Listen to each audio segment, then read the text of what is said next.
Hi friends, easy veg రెసిపీస్కి తిరిగి స్వాగతం. ఇవాళ నేను మీకు చూపించబోయే మరో రెసిపీ థండై. ఈ థండై అనేది నార్త్ ఇండియన్ డిష్ అండి. హోలీ పండగకి, శివరాత్రి పండగకి దేవుడికి నివేదించి సర్వ్ చేస్తారు. ఇది ఒక రిఫ్రెషింగ్ డ్రింక్ లాంటిది. ఇది చల్లగా అయినా తాగొచ్చు, లేదా వామ్గా అయినా కూడా తాగొచ్చండి. మనకి ఎలా నచ్చితే అలా తాగొచ్చు.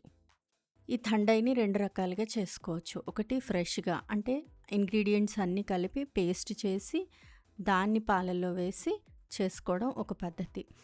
రెండో పద్ధతి పౌడరు, అంటే ఇంగ్రీడియెంట్స్ అన్నీ ఒకసారి డ్రై రోస్ట్ చేసి మెత్తగా పౌడర్ చేసి ఉంచుకొని ఎప్పుడు కావాలంటే అప్పుడు చేసుకోవడం. నేను ఇవాళ మీకు ఈ రెసిపీలో ఫ్రెష్‌గా చేసుకునేది, అంటే ఇంగ్రీడియెంట్స్ అన్నీ పేస్ట్ తయారు చేసుకునేది చూపిస్తానండి. ఈ థండై అనేది శివరాత్రికి అలాగే హోలీకి దేవుడికి నివేదన చేసి అందరికీ సర్వ్ చేస్తారు. చల్లగా తాగడానికి బాగుంటుంది, ఆరోగ్యానికి కూడా చాలా మంచిది. థండైలో ఉండే ఇంగ్రీడియంట్స్ వల్ల మనకి డైజెషన్ బాగా అవుతుంది. అంతేకాకుండా ఎనర్జీ బూస్టర్గా కూడా పనిచేస్తుంది. పిల్లలకైతే ఇంకా మంచిది, పాలతో చేస్తాం కాబట్టి. థండై ఎలా చేసుకోవాలో చూద్దామండి. ఈ థండై తయారు చేసుకోవడానికి మనకు కావాల్సిన పదార్థాలు ఏంటి అంటే, ముఖ్యంగా జీడిపప్పు, బాదం పప్పు, పిస్తా పప్పు, అలాగే మెలన్ సీడ్స్,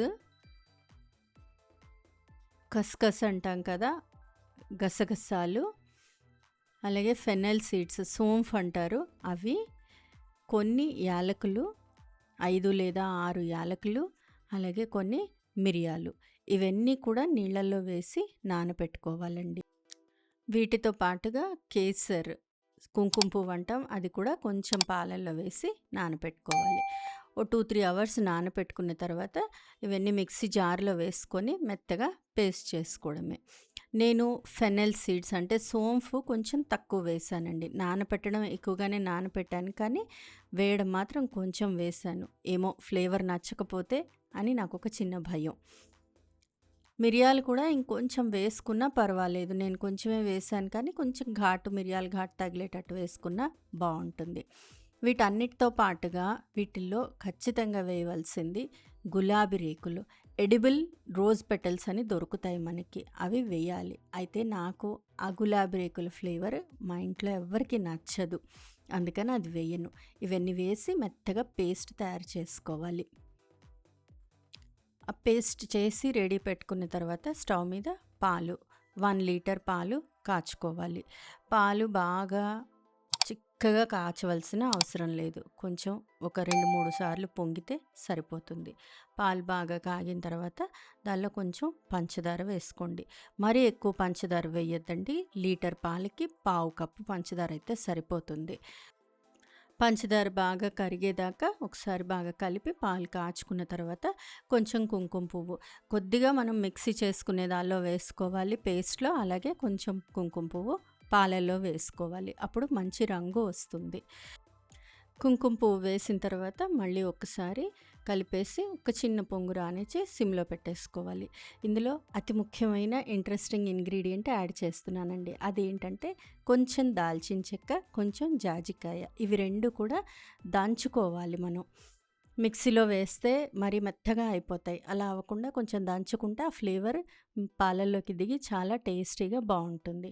అవి 2 కలిపి 1/2 టీ స్పూన్కి మించి ఉండకూడదండి, మరి ఎక్కువైతే మళ్ళీ బాగుండదు. ఇప్పుడు మనం రెడీగా పేస్ట్ చేసి పెట్టుకున్నాం కదా థండై పేస్ట్, అది కూడా పాలల్లో వేసేసుకోవాలి. జాగ్రత్తగా ఉండకట్టకుండా చూసుకోవాలండి. పాలల్లో వేసి సిమ్లో పెట్టి పాలు ఒకసారి బాగా కలుపుకోవాలి. ఎక్కడ అది ఉండకట్టకుండా చూసుకోవాలి.